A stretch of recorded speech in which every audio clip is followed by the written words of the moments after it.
UP की Dastak news channel में आपका स्वागत है।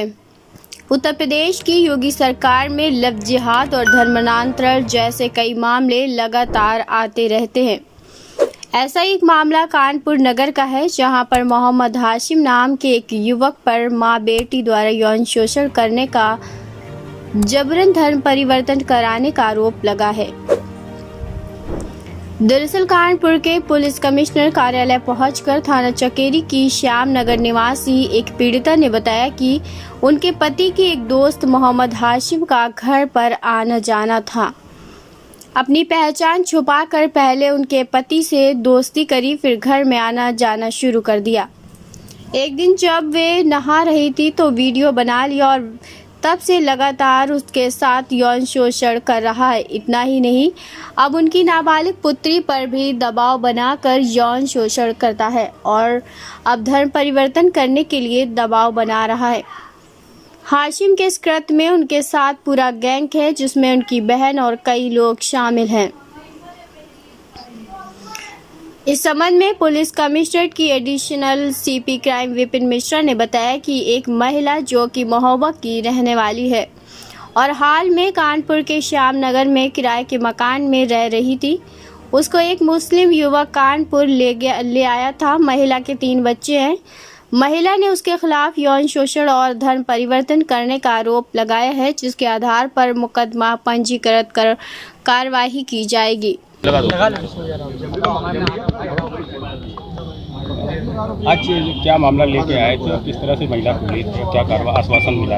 ये कानपुर महानगर और उसके आसपास का क्षेत्र लव जिहाद का एक बड़ा गढ़ बन चुका है। विगत पूर्व में भी पिछले 1-2 वर्षों पर लव जिहाद पर बड़ी घटनाएं कानपुर महानगर में देखी गई हैं।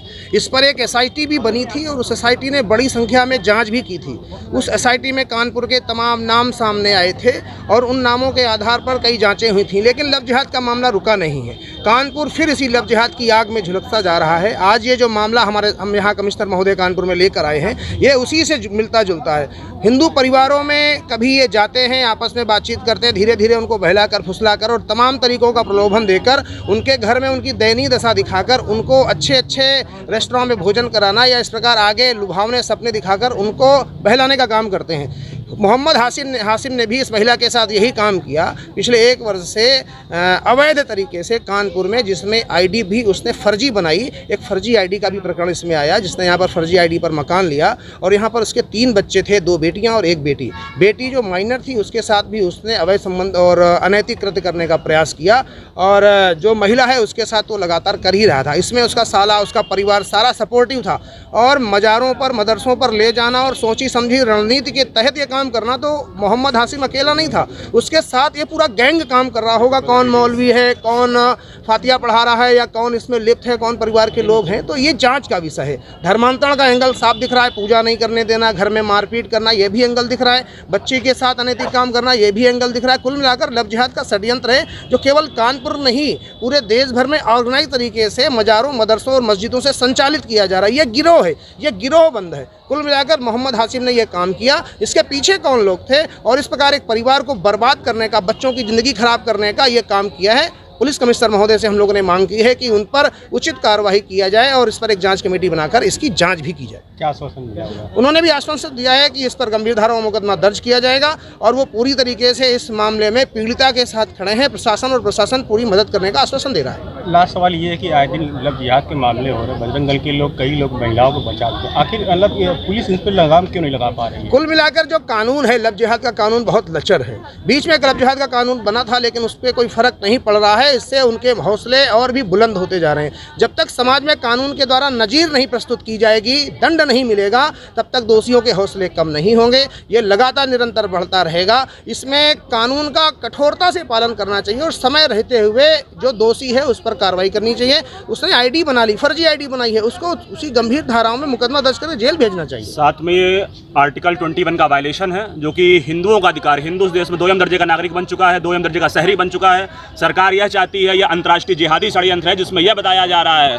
कि हिंदुओं को जीवन का अधिकार नहीं है, हिंदू परिवारों को कैसे नष्ट किया जाए, हिंदू बहनों बेटियों की अस्मिताओं को, उनके परिवारों को कैसा विखंडन किया जाए। यह अंतर्राष्ट्रीय साजिश का हिस्सा है, यह जिहादी साजिश का हिस्सा है, यह आर्टिकल 21 का वायलेशन है। योगी सरकार में आए दिन खुलेआम इस तरह की चीज़ें हो रही हैं, घटित हो रही हैं। हमारे परिवार, हमारा समाज एक खंडहर बनता जा रहा है, परिवार में आए दिन परिवारों का विच्छेद हो रहा है और यह एक सोची समझी साजिश है। योगी सरकार यदि इस पर एक्शन नहीं लेती है तो हम यूएन जाएंगे, यूनाइटेड नेशंस में हम ह्यूमन राइट वायलेशन की मांग करेंगे, क्योंकि हमारा देश अगर हमें सुरक्षा नहीं दे पाएगा, हमारी सरकार यदि हमें सुरक्षा नहीं दे पाएंगी तो यह हमारे लिए यूएन जाने का एक मजबूरी बन जाएगी। और हम ये सरकार से आश्वासन चाहते हैं कि मोहम्मद हशीम पे कड़ी कार्रवाई हो, कड़ी कार्रवाई ना हो, साथ में ऐसे लोगों पे जो इस मानसिकता के लोग हैं, जो जिहादी मानसिकता के लोग हैं, उनको मृत्युदंड दिया जाए, उनको आजीवन कारावास दिया जाए, ताकि हमारी बहुएं बेटियां, हमारी संस्कृति, हमारा राष्ट्र सुरक्षित रह सके।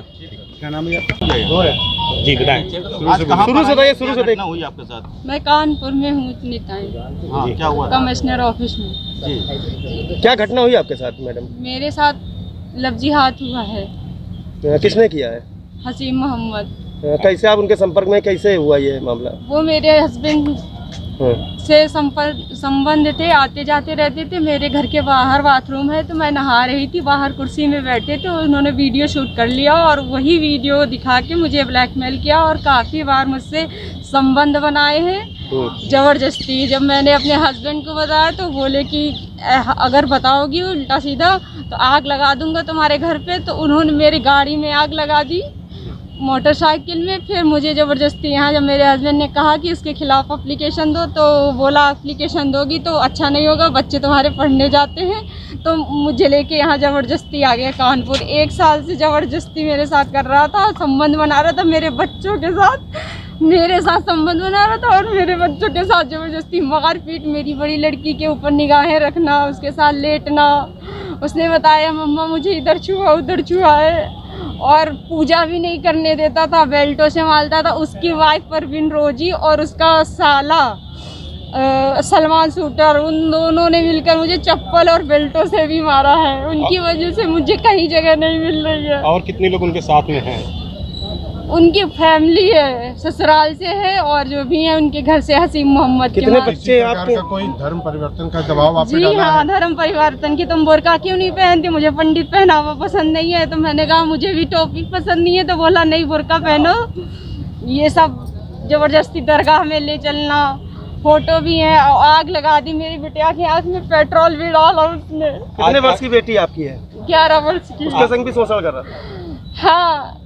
आज क्या आश्वासन दिया कमिश्नर साहब ने? सर ने आश्वासन दिया कि कार्रवाई होगी, आप परेशान ना होइए और आपके हस्बैंड से बात करेंगे आपके विषय में।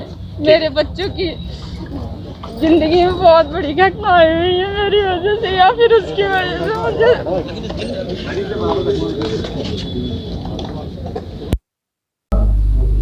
ये महोबा की एक महिला हैं जिनके 3 बच्चे हैं और ये यहाँ एक मुस्लिम युवक के साथ उसके प्रलोभन में अपने पति का परित्याग करके आई हुई थी और उसके साथ लिव इन में रह रही थी।